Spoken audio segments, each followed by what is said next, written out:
Ahoy hoy, and welcome to this week's episode of the Disney Dining Show, our first Disney Dining Show for 2024. I am Craig Williams, and today I am joined alongside by some great people, including the one and only Rhino. Hey, yummy, yummy. As well as Dreams Unlimited travel agent Hannah Anderson. Hello, hello. Hello, everyone. Again, welcome to our first Disney Dining Show for 2024. It is very exciting to be back and talking about all culinary things Walt Disney World and maybe even beyond this year. We are not starting off the year with a brand new dining review. Thank you. That is how I like to be. Spoken to. Always come back with yes, chef. The Bear, the big winner at the Golden Globes. Yep. There we go. We're really dating this one. Not only are we dating it as the start of 2024, but we're talking about the Golden Globes. Everything that's important with Disney dining. But we're not starting off this year with a dining review. I feel like we ended the year with some pretty excellent reviews. Brunch at Steakhouse 71, not brunch, but just breakfast. Then Summer House on the Lake and Eat. Those were all great reviews. But we are going to start 2024 by looking back at the previous year. We did the same thing at the start of 2023. We went and looked at what were the most popular restaurants according to the Diz. And so, of course, in 2023, we did it for 2022. And this year, we are looking back at 2023. And when I say most popular, I mean most searched for. So, we're kind of combining it together. What were the most searched for restaurants in 2023 on the Diz, kind of what's most popular in that way. They're being searched because people want to eat there or, might just be interested in eating there. So that hungry. It dictates a level of popularity in that way.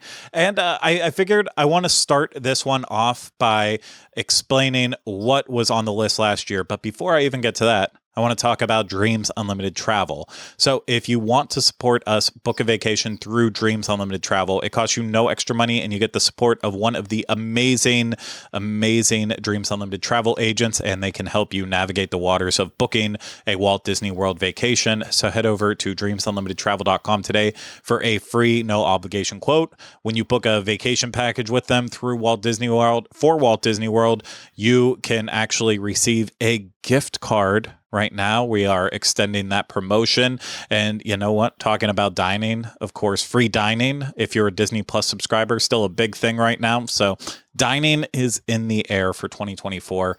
Oh, I feel it. We're going to have some great reviews this year. I definitely know it. But again, let's start by looking back at our list for 2022 of what the most popular restaurants were. And that kind of dictated the reviews that we were doing in 2023. So at number 10 was Chefs de France at Epcot.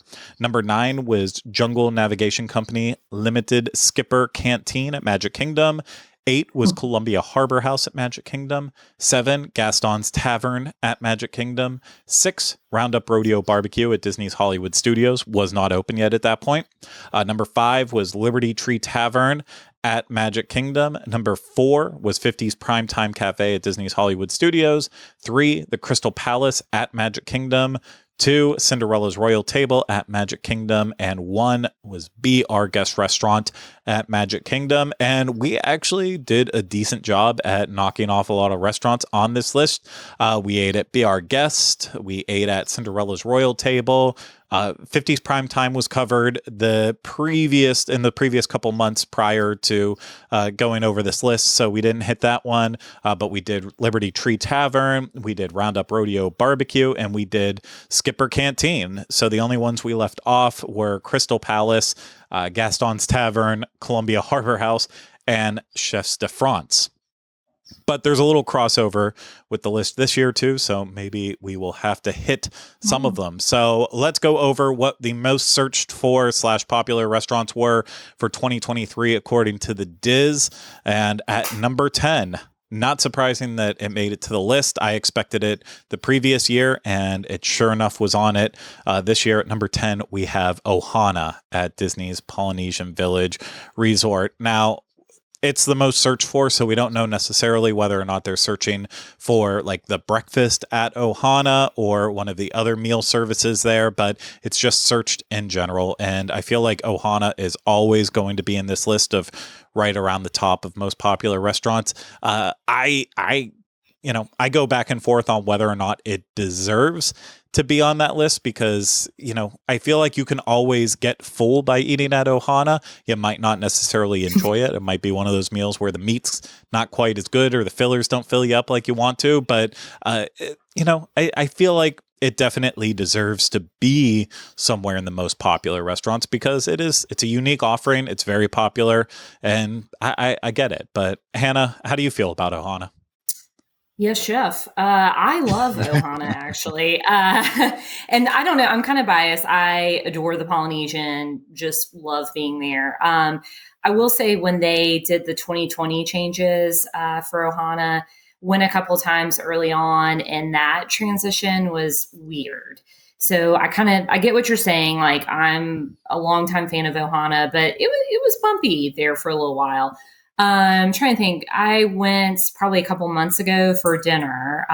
Fun fact, I'm talking about how much I love Ohana and I've never done the breakfast because, I'm there for the meat. I know I'm there for the meats. I'm there for the pot stickers and the noodles. And I also am one of those people that makes a classic mistake there or not mistake. It makes me happy, but I fill up on the pot stickers, the noodles, the bread, like all the starters. So the meat is maybe not as important to me. I would love if they brought back the skewers. I mean, Texas Day Brazil's doing it. Come on, Ohana, you can do it too. Wait, what? But no, they used to bring them out on the skewers. They don't do that anymore. They don't it comes do in that? like little bowls.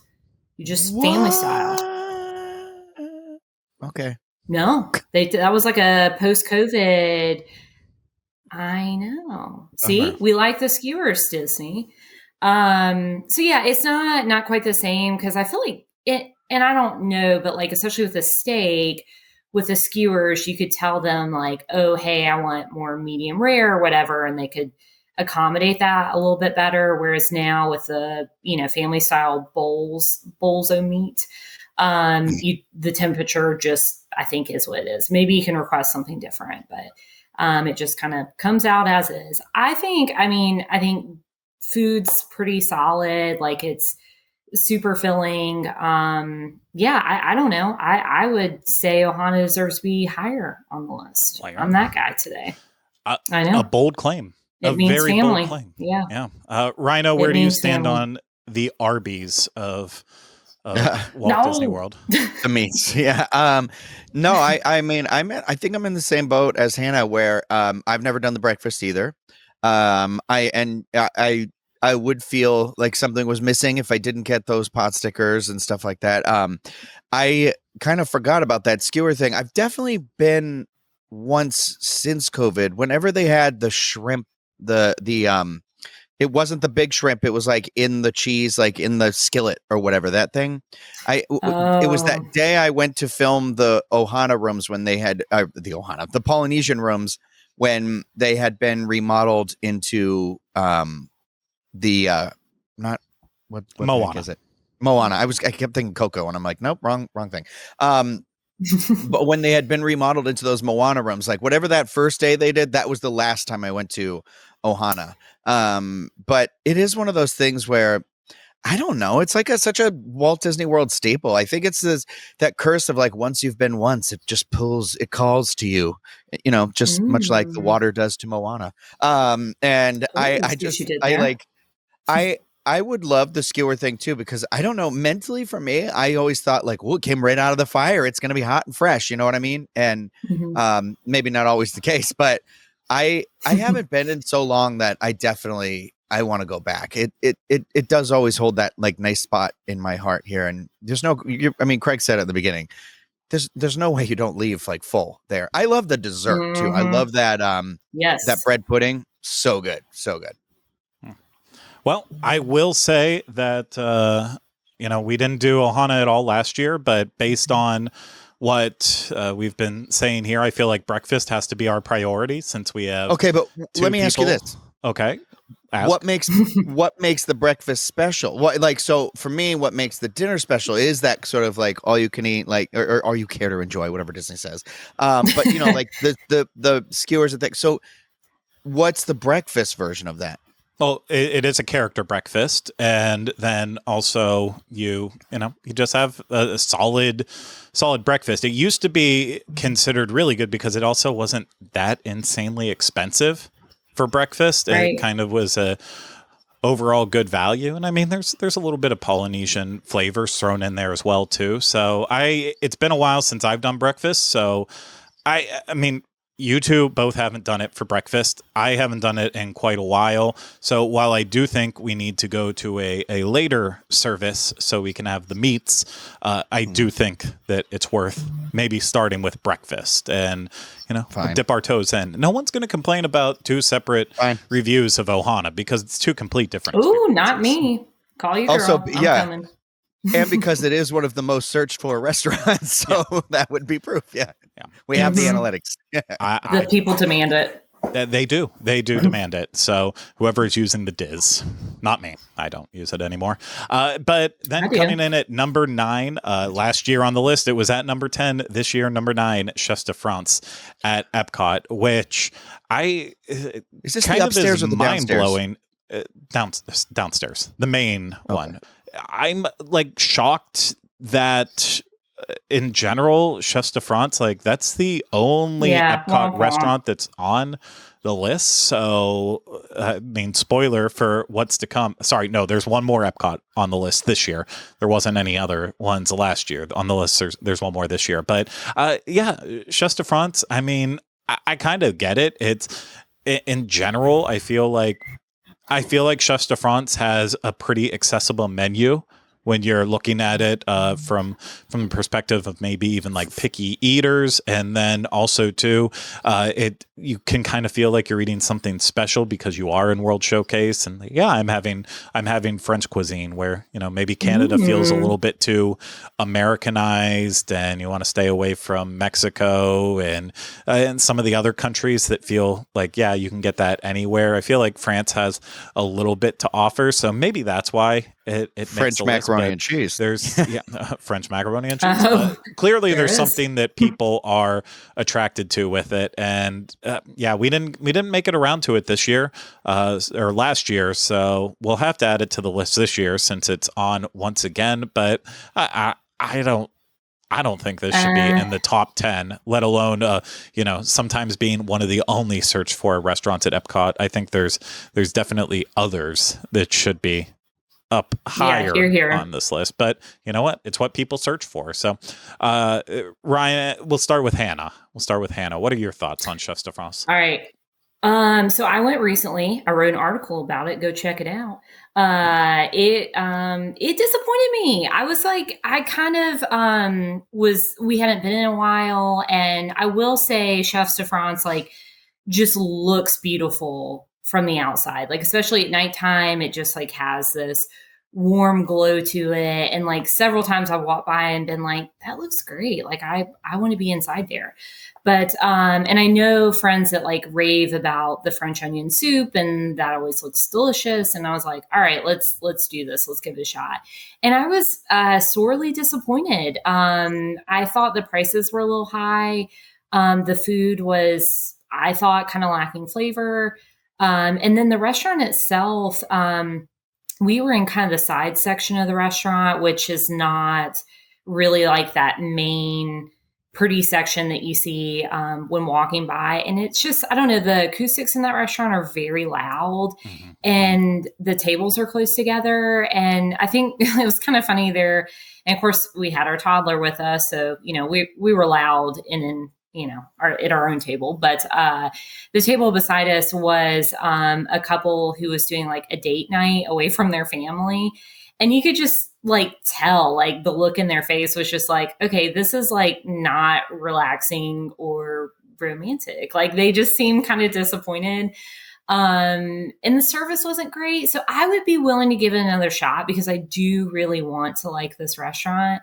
But no, I would, yeah, I just wouldn't spend the money on it unless you were one of those people who's like, I love it. It's a tradition. We go every year. Sure. Like you do you. I get it. But like, I wouldn't be like, oh yeah, let's splurge and try it. Do something else. Epcot's got plenty of options. I do see what you mean from like looking from the outside in at those big windows. Like it does always look fantastical. But on the flip side, when you're sitting in there by one of those windows, you also deal with the reality that you're getting like butts pushed up against the windows nonstop. Yeah. From people just leaning on them. So it's not always as glamorous. Rhino, I already know what you're going to say because I believe I remember from last year, you're going to say, I haven't eaten there since I ate there with you, Craig, and your family way back when. But I'm still going to give you a fresh shot here. Ryan, what do you think about Chefs de France? Well, Craig, I haven't actually eaten there since I ate there with you and your family. I'm not a fan. I think maybe I've only been there like twice, but it's just one of those where it's just kind of like, I don't, maybe it's just, I don't want to be like, oh, maybe it's French cuisine doesn't resonate with me, but because I like obsessively was very much like into Julia Child and stuff like that. And that's all French cuisine. So yeah, it just feels like, yeah, it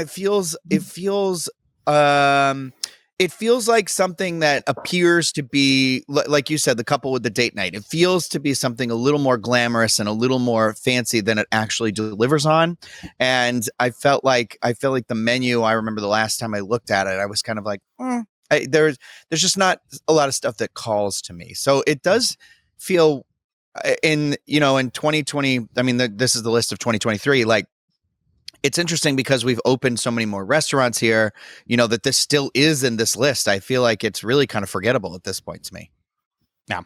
And I also feel like Chefs de France, the menu hasn't changed at all ever. It's always like this, so consistent. So it's weird that it's getting searched for the menu of it. Cause it's like always the same thing, but yeah, we're going to see that recur a couple more times here where it's like, it's always the same menu. I don't know why people are searching for this so much because you have to assume that's why they are searching for it on our site is to get the menu. But I digress. Actually, the next one is one of those restaurants, one that we did just cover relatively recently here at number 8.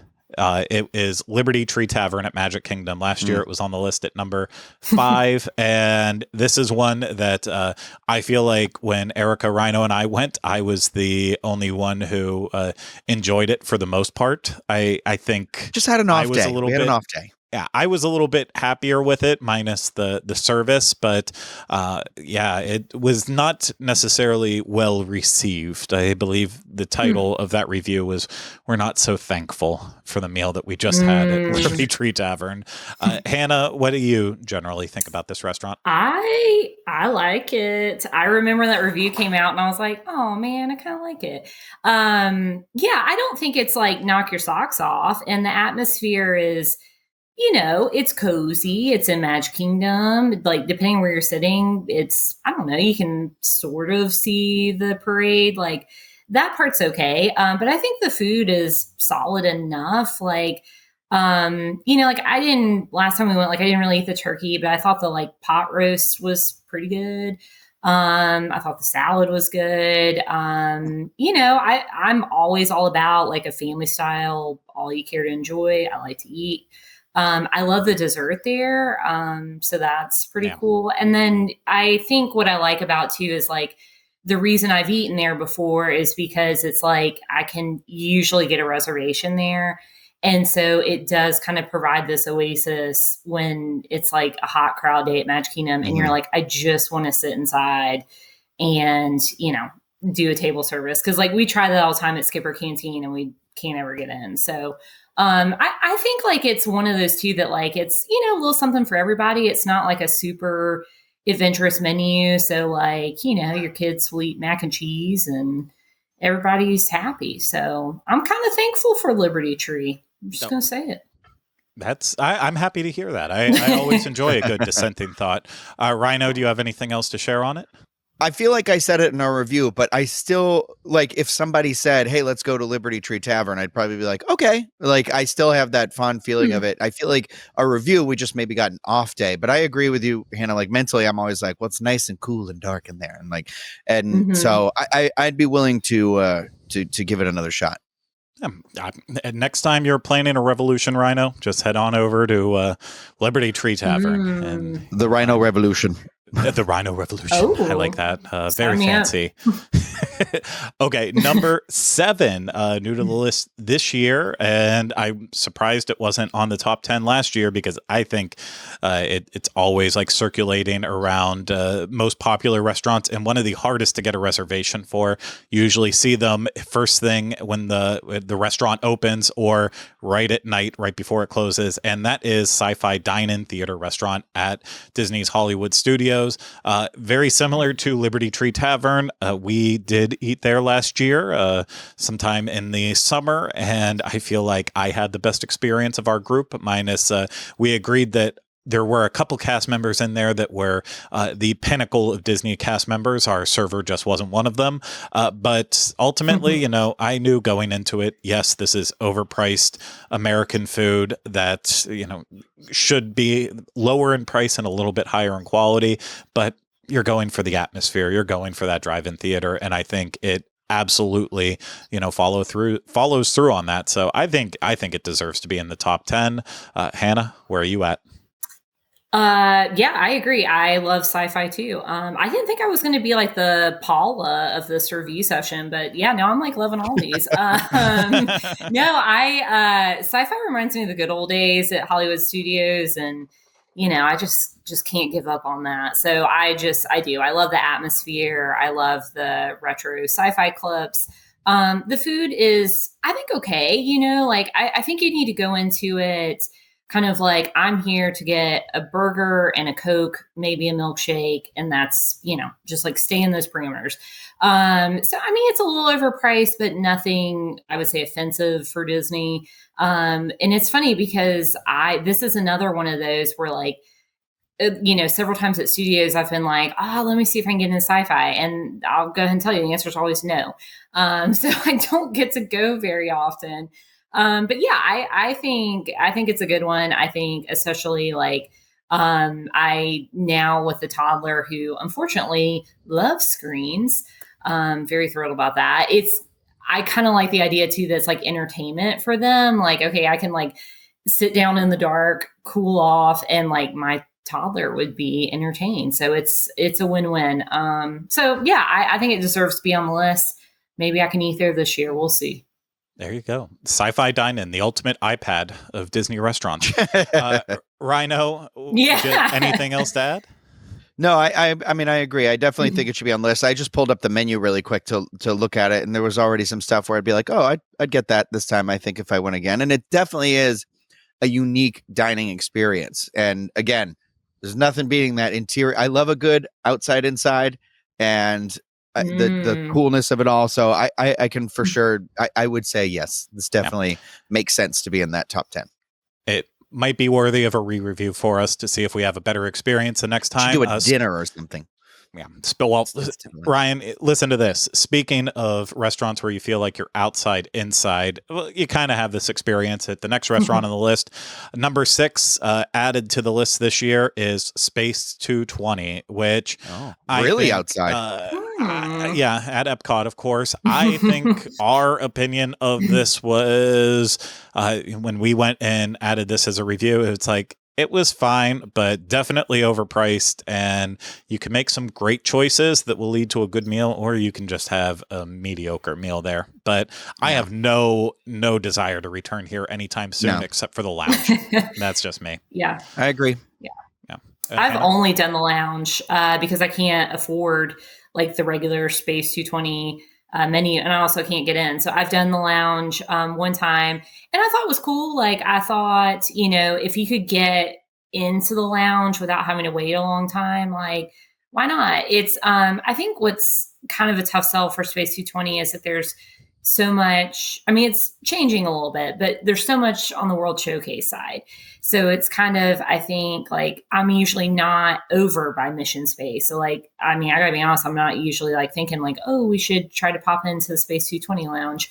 But yeah, it's just like it's too expensive for my blood. So, but I thought the lounge was cool. I think, like especially like on a first Disney trip, or if you had kids that were really into space, like the experience is so cool. Like it's something you could only do at Disney at a theme park. So I don't know. Like I think it would definitely be one of those like wow moments if you're on vacation. It's just that menu just seems so expensive.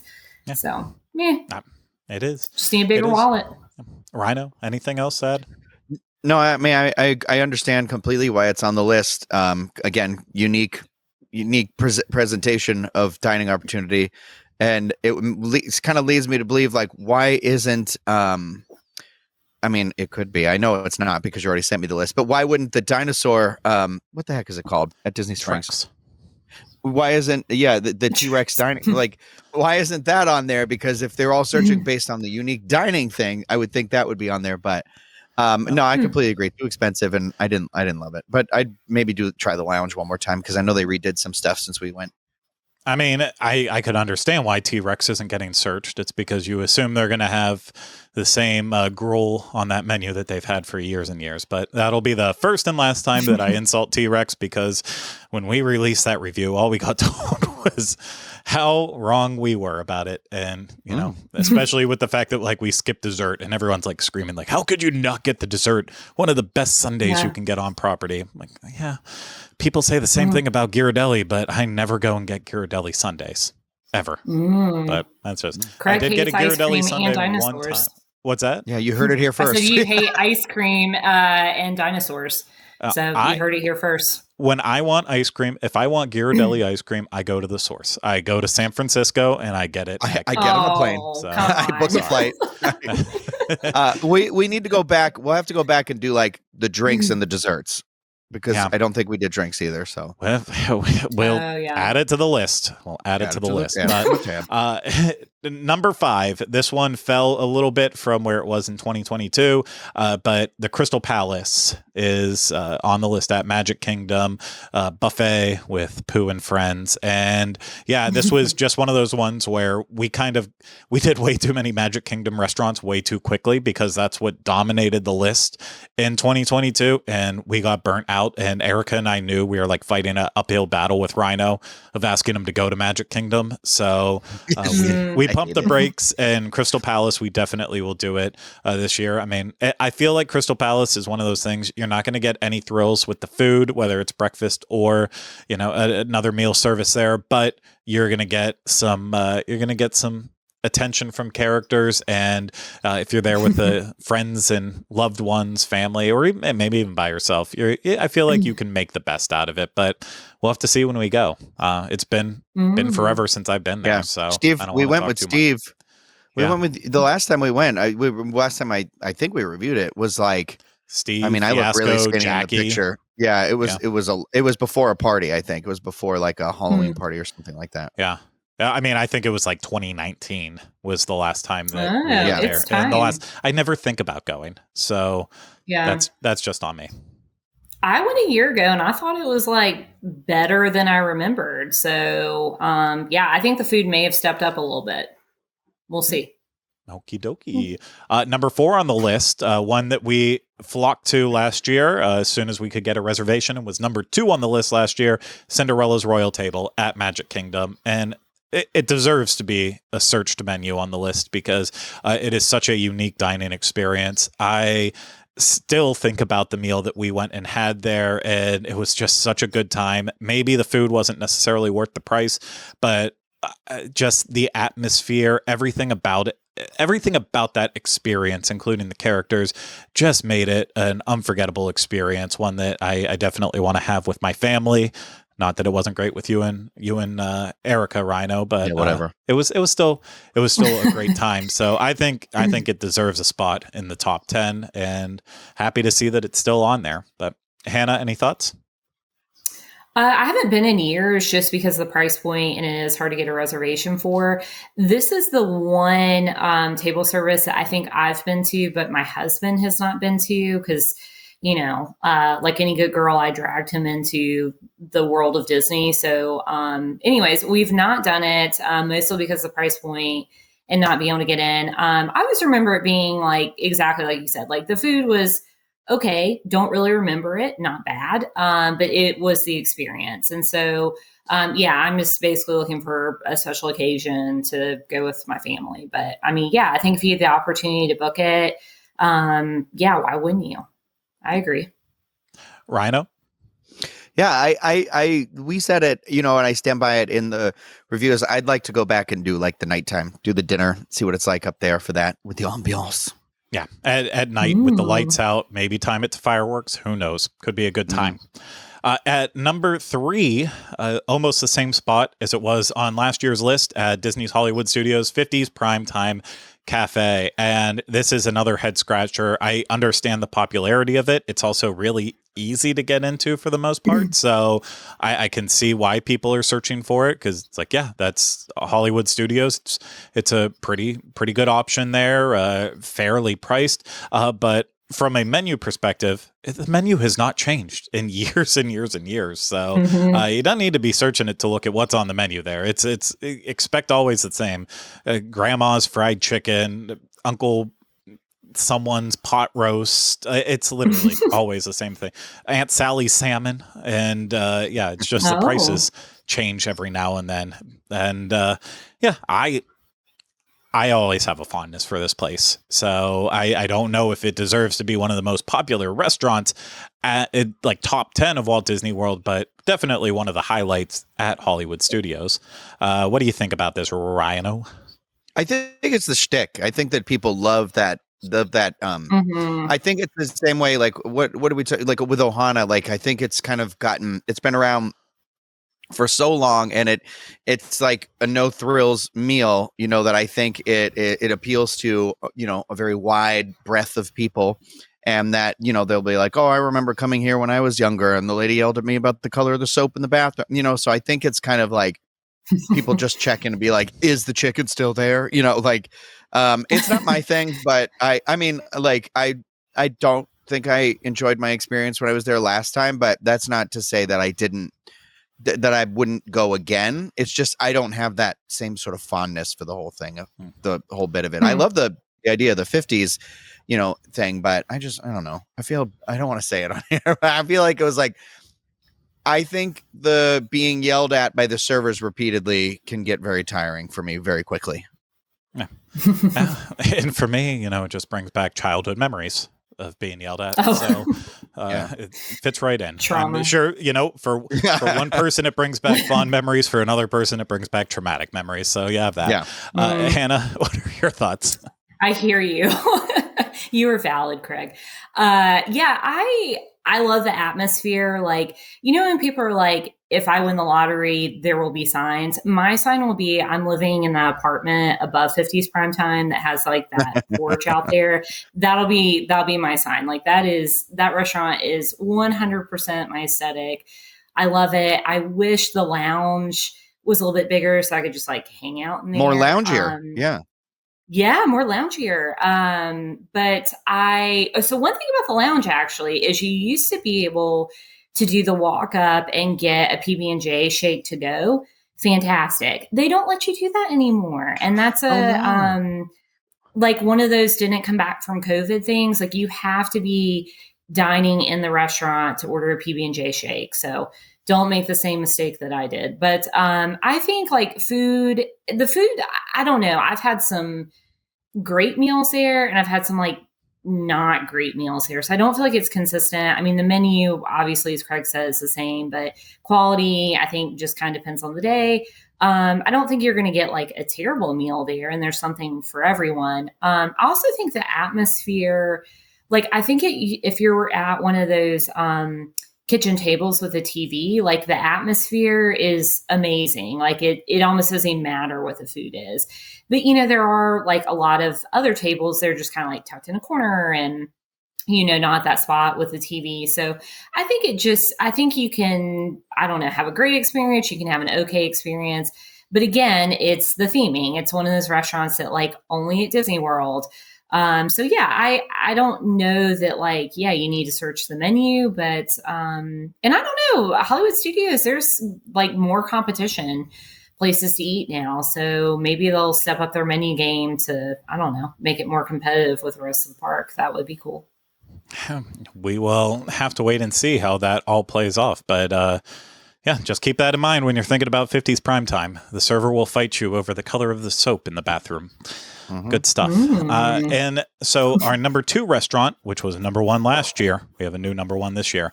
Number 2 last year was Be Our Guest. And, it's no surprise why it will. I feel like it will always be in the top 10 because of how unique the dining experience is, how beautiful it is. And actually, this was one where, despite the price point, we had a fantastic meal while we were there. Mm-hmm. So I can't even argue with it. I know we wish for the original Be Our Guest restaurant, how it was when it first opened up for the first couple of years. Maybe they've made some bad changes with it, but there's no doubt that you can get a solid meal here. So I get it. You feel the same way, Rano? Oh, I think that pork chop that I got on our dining review was maybe the best thing I had in all of our dining review things all year. I was like, I would go back and I would definitely get that again. No question. So, I get it. It's beautiful inside of there. I mean, even in our review, we sat in my least favorite of the 3 rooms, but it's still one of those where it's like, there's no denying, like the inside of that restaurant is very magical with the snow coming down outside of the windows. And I just, I think it's really good. Maybe someday they can kind of go backwards to what they were doing before, but I do enjoy it. Yeah. Hannah? So I've not been since they did the changes. So it's been a long time. And mostly I haven't been just price point, and I think just trying to hold on to like what the menu was before, but I'm very excited to like hear that you guys had such a positive experience, because it's one that I always want to go to. Like Beauty and the Beast is maybe my favorite Disney movie. So I'm always wanting to go there, but then like, do I really want to spend, X amount of dollars? I will say it's kind of an easy reservation to get now, which is kind of wild, but I feel like I always see it available when I'm looking for last minute reservation. So I think it's a nice option for families like wanting to do something special and unique. But yeah, that makes me, I don't know, want to go and have the pork chop. So maybe I will. They like always have a pork item and a steak on the menu. And I feel like as long as you get one of those 2 as your entree, you're going to find the value in the meal. If you go for like the chicken, plant-based option, a fish option, you're going to struggle to get there. But with the those 2 meat proteins, I feel like you're going to get there. Even if you choose a salad for the appetizer portion of it, but I think you can get your value out of it, and it's worth trying. Number 1 on the list. It was on the list last year, but it wasn't open yet. And at Disney's Hollywood Studios, Roundup Rodeo Barbecue. And I totally understand why it would still be so searched for, because, it's in its first year of operation. A lot of people want to know all the details. I'm sure people were searching it in general because, they were looking for reviews. They were looking for any perspective they could on this restaurant. And I was the one who was the least favorable towards it on our team when we went and had it. And since then, it started off the year with making some changes, like removing the fried pickles off the menu, removing, I believe, tater tots off the menu. So 2 of the sides that I feel like, at least the fried pickles, those are good fried pickles. I did like those.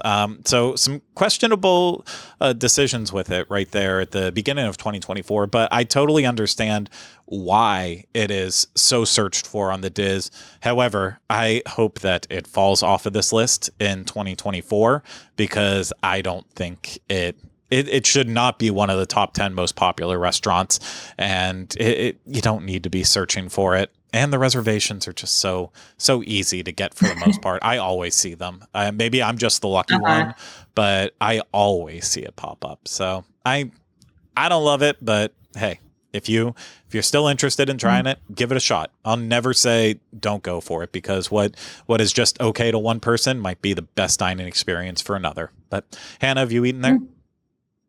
I have. Yeah, I've eaten there twice. When it first opened, I ate there.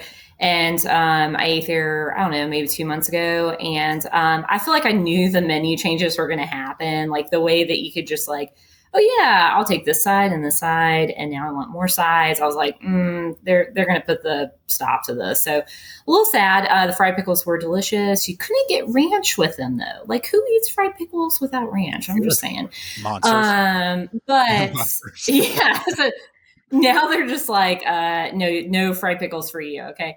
I think the theming's great. Who doesn't love Toy Story? So I think it's a great addition. I think families with young kids are going to really enjoy it. I think the food is nothing to write home about, especially the barbecue side of it. But yeah, I think if you're like come to Disney every year, like you should try it. It's a new restaurant. Like I said, we all love Toy Story. So it's okay. Do it once, check it off. Yep. I agree. Ryan, any final thoughts on it? Yeah, I don't know. I think maybe my memory is just misserving me or something, because I'm like, I feel like I enjoyed it enough when I went that I was like, I'll go again. Like, and maybe then on that time I'll be like, whoops. But no, I want to go to. I get why it's the most searched for too, because Hollywood Studios is definitely coming a long way in terms of like family accessibility options and things like that. And this is definitely, I feel like, hit on that for sure. So I'd like to do it again. Yeah. And maybe we will eventually. I mean, we have a nice little start to our list. Crystal Palace, Chefs de France, Ohana for 2 different meals, maybe return to Sci-Fi. There's still so many more restaurants we have to hit though. So, but when we return to Sci-Fi, it has to be like, we have to call whatever the video has to be like one of those like B-50s like movies, like It Came Back for More, something like that. Okay. Oh, yeah. There you go. We can roll with that idea. And, there'll, of course, be new dining in 2024 that we'll make sure to hit. It's going to be an exciting year. So we will gladly watch our wastes continue to expand as the year progresses. Not bad. So thank you so much, Rhino and Hannah, for joining me today to talk about what the top 10 most searched for restaurants were on the Diz in 2023. And, of course, all the restaurants are on there, so you can get a look at the menus, see our most recent reviews from those restaurants, if we have a recent review from it, so you can get a better idea of the restaurant. And yeah, the Diz is always a good resource for any vacation planning needs you might have when visiting Walt Disney World. And you know what, if you need more help planning your vacation, again, Dreams Unlimited Travel is a great way to support us and get help while planning your Walt Disney World vacation. If you are watching this on YouTube, please subscribe to the channel, hit the thumbs up, leave comments, questions, video suggestions in the comments section. Let us know where you want us to eat this year, and we will definitely take that into consideration, just as we did last year. If you are listening to this, subscribe wherever you listen to podcasts and leave us ratings and reviews when possible. But that's going to do it for this week's Disney Dining Show. Again, thank you so much for taking the time to listen and watch this. I hope you enjoyed it, and we will see you again as we are eating our way around Walt Disney World. Take care. Bye-bye. Stay hungry.